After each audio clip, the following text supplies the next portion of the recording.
a teologia vai chamar essa causa primeira de Deus. Tá certo? E alguns falam, não, eu acredito em qualquer coisa, menos Deus. Eu prefiro acreditar na possibilidade de ter tido um universo anterior ao nosso. Tem aquela teoria do efeito sanfona, né? Ele vai se expandindo, depois contrai, explode, etc. Só que quais são as evidências científicas para isso? Zero absoluto. Né? Então, apenas sabendo, a gente só sabe que o universo está se expandindo, isso sabe. Exatamente. Então, na verdade, eu sou tão cético quanto os ateus. Quanto os cientistas. Sim, só que o meu ceticismo me conduz a dizer que havia uma causa primeira, e o ceticismo deles conduz a dizer que havia talvez um multiverso ou um outro universo. Vê se eu tô falando besteira. Existem lacunas e os ateus preenchem essas lacunas com alguma coisa e você e eu, que cremos em Deus, a gente preenche com outras coisas. É isso? Sim são lacunas. E não, são lacunas. É só que essa frase, o Deus das lacunas, ela acabou... Existe isso? Existe essa expressão, o Deus das lacunas. Não sabia. Só que ela é dita de uma forma pejorativa, sabe? Ela é dita de uma forma pejorativa, como se fosse assim, o crente, o crentez, até para falar numa linguagem bem vulgar assim. Não tem explicação, é Deus. Bom, não tem explicação, é Deus. E isso acaba caindo realmente de uma forma caricata. Fácil, né? É exatamente, porque... existe também o acaso. Eu tô conversando com você aqui, eu posso derrubar esse copo e cair no chão e quebrar. Não é um milagre. É um milagre, ou o diabo que derrubou, Deus que derrubou. Então, realmente é uma forma caricata de falar da fé. Eu não acredito que seria simplesmente o Deus das lacunas. É a lógica que me permite preencher essa lacuna com uma hipótese, que a minha hipótese é a hipótese teocêntrica, a hipótese de Deus. Tá. Isso serve também não só para a criação do universo, quanto para a criação da vida também. Com certeza. Se o universo... Mas Darwin e a teoria a evolução de Darwin, ela briga com a evolução das espécies, com a teologia? Crença, Bom, aqui nós temos 3 tipos de abordagens para falar de Charles Darwin. Você fala também sobre isso aqui? Falo, menciono também. Uma abordagem é a abordagem daqueles cientistas que falam o seguinte: a teoria da evolução das espécies sepultou Deus. Eu não preciso de Deus para justificar a vida, porque a evolução explica tudo. Existe um outro grupo criacionista que fala assim, não, a teoria da evolução das espécies não explica a origem da vida, nem nada. Ela explica alguns mecanismos, mas não todos. E existe um grupo intermediário que diz, não, eu acredito na evolução das espécies e acredito em Deus. Deus usou a evolução para trazer tudo à existência. Com essas 3 colocações em voga, eu particularmente sou da terceira, eu sou criacionista. Eu digo o seguinte, a teoria da evolução das espécies de Darwin, ela teve realmente um salto explicativo muito bom para várias coisas. Várias coisas. Eu estive em Galápagos, eu li a origem das espécies, eu li a origem do homem, que ele também escreveu. O Darwin foi um gênio em muita coisa. E em que sentido eu concordo e acredito na teoria da evolução de Darwin? Quando ele usa aquilo que, essa expressão não é dele, eu que estou usando, aquilo que eu chamaria de microevolução. Vou dar um exemplo para você. No momento em que nós estamos tendo esse bate-papo aqui, uma palavra que está passando demais por aí é a palavra a variante do vírus. A variante do vírus, né? A variante, o vírus está mutando e tudo mais. Isso mostra que realmente no grupo das células, elas mudam realmente muito rápido. Elas se adaptam. Isso é uma forma microscópia de ver o que acontece na natureza. Numa escala maior e mais lenta. Maior, e Darwin percebeu isso. Ele notou que os tentilhões lá de Galápagos, são várias ilhas que tem ali em Galápagos, que os tentilhões de uma ilha tinham um bico de um jeito, da outra ilha tinha um bico de outro jeito, e ele ligou o formato do bico dos tentilhões dos pássaros com o tipo de fruta que havia ali. Função o cara foi um gênio. Você está entendendo? Absurdo. E com isso eu concordo com ele. Os animais foram mudando ao longo dos tempos. Por exemplo, se adaptando. Você tinha um casal primitivo lá de lupus caninos, e desse casal primitivo deu uma série de tipos de animais caninos diferentes, que vão desde a raposa até o chihuahua, o rottweiler, o husky siberiano, vários cachorros, o coiote, o lobo, o felis leo deu origem a vários tipos de felinos.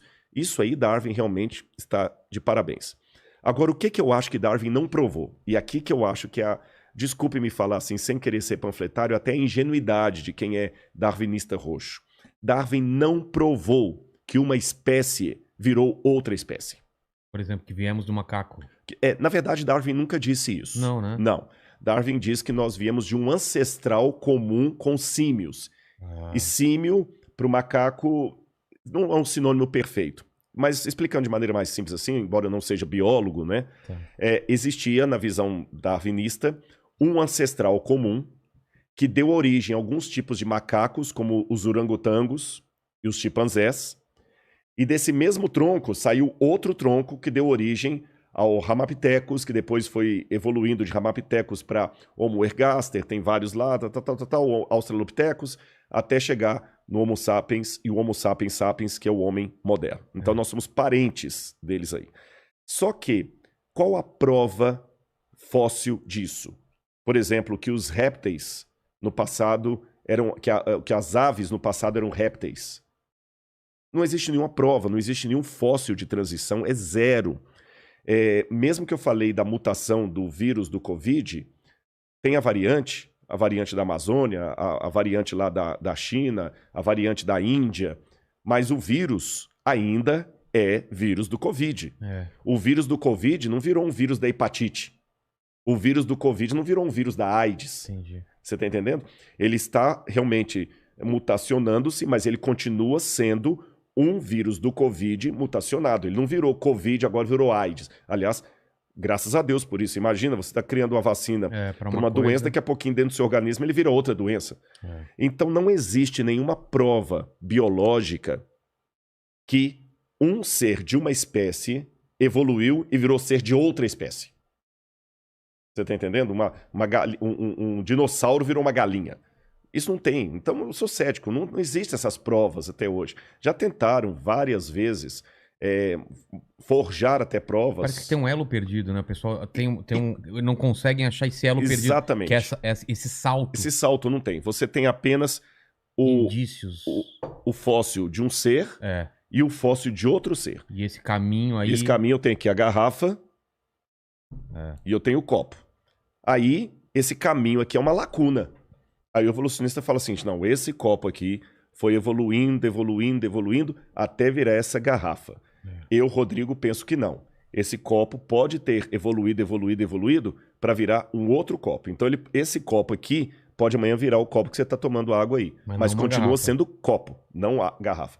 É esse que é o ponto. Só que hoje, falar contra o darwinismo, o evolucionismo, é quase dar um tiro no pé acadêmico. Porque vão chamar de negacionista, né? Negacionista virou um mantra. Sabe, na verdade, em alguns pontos, a universidade, ela tem virado, e eu acho que eu posso fazer essa crítica aqui, porque o mundo acadêmico é um mundo para você fazer a crítica. A universidade, em algumas instâncias, tem virado o mesmo padrão cultural da Europa da Idade Média. Caramba! Por quê? Na Europa da Idade Média, o lema era Roma locuta finita causa est. Roma falou, acabou. O que é dogma da igreja, você não pode questionar. Tá certo? Então, se nos dogmas da igreja estavam ditos que... Vou dar um exemplo para você. Por uma interpretação errada da Bíblia hebraica, Jerônimo traduziu que a terra permanece para sempre. Estate, que ele traduz em latim. Tá. Só que no hebraico, quando fala a terra permanece para sempre, quer dizer, ela dura para sempre. Mas São Jerônimo cometeu um escorregadela lá em latim e traduziu a terra fica parada para sempre. Tá certo? Aí você vê a briga de Galileu Galilei, quando quase foi execrado pela Inquisição da Igreja, pelo Santo Ofício, porque ele falou que a terra por si move. Então, naquela época, você ousar dizer algo contra os dogmas da igreja, você estava cometendo um suicídio intelectual e, ao mesmo tempo, social. Porque não podia falar nada contra... excomungado. Não podia falar nada contra o dogma da igreja. Roma locuta, finita causa est. Roma falou, silêncio, shut up, acabou. Hoje, nós temos alguns mantras também colocados nas universidades que não abrem espaço para o diálogo. Você entendeu? Não abre espaço para o diálogo. Infelizmente, eu posso dizer isso. A universidade deixou de ser aquele centro de ideias até divergentes para dialogar, especialmente na área de humanas, para se tornar apenas repetição de mantra. A gente vê muitos Isso é congressos isso é aí, preocupante, todo né? mundo falando a mesma coisinha, a mesma coisinha, a mesma coisinha, o mesmo mantra, a mesma filosofia, a mesma ideia, apenas com um detalhezinho aqui Sei. e outro ali. Mas quando alguém levanta para falar, espera aí, a coisa não é bem por aí, eu vou dar um exemplo claro para você. Como é que às vezes a universidade também reflete. Se você estudasse na USP, na Universidade Federal do Rio de Janeiro, por exemplo, nos anos 70, principalmente que ali bebiam muito da escola francesa. Se você falasse alguma coisa de Karl Marx, você seria execrado. Não haveria espaço para você, na área de humanas, citar o Capital de Karl Marx. Nunca.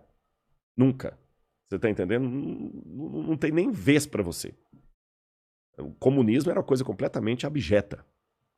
Hoje, em muitas unidades de humanas, se você ousar questionar a figura de Karl Marx, É o contrário. você vai ser execrado quase como Galileu Galilei foi na época do Santo Ofício. Cara. Ouse, numa faculdade de sociologia de muitas instituições públicas, falar que você discorda de Karl Marx. Você entendeu? Você tá perdido ou Gramsci. Ou fale contra Gramsci. O pessoal vai te execrar.